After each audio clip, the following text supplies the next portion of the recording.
বাংলাদেশ জাতীয়তাবাদী দলের উপর আস্থা রেখেছে, আস্থার প্রতি সম্মান জানাতে হবে, জনগণের যে প্রত্যাশা সেটা পূরণ করতে হবে, সেটাই তো রাজনীতিবিদদের দায়িত্ব।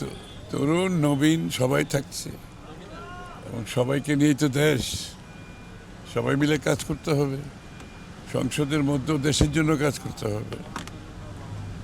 এটাই তো জনগণের প্রত্যাশা বাংলাদেশের মানুষের, তাই না?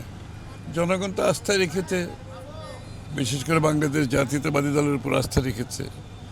এই আস্থা আমাদেরকে আস্থার প্রতি সম্মান জানাতে হবে, জনগণের যে প্রত্যাশা সেটা পূরণ করতে হবে, সেটাই তো রাজনীতিবিদদের দায়িত্ব। যারা নির্বাচিত তাদেরও দায়িত্ব আরও বেশি। তো এখানে জাতির স্বার্থে সবাই মিলে কাজ করতে হবে। আমরা তো জুলাই চার্টার তো সই করেছি, তারা বাস্তবায়ন তো সব আমাদের জুলাই চার্টার বাস্তবায়ন আছে, 31 দফা বাস্তবায়ন করতে হবে। বিএনপির যে উন্নয়নের রূপরেখা আছে সেগুলো বাস্তবায়ন করতে হবে, সব কিছু বাস্তবায়ন করতে হবে।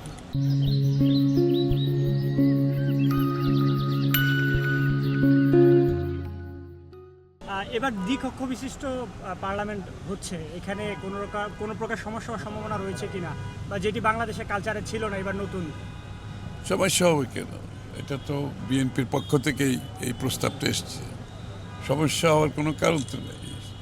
এটাকে কার্যকর করতে হবে, তাই না? এটারও তো একটা উদ্দেশ্য আছে, সেটাকে কার্যকর করতে হবে।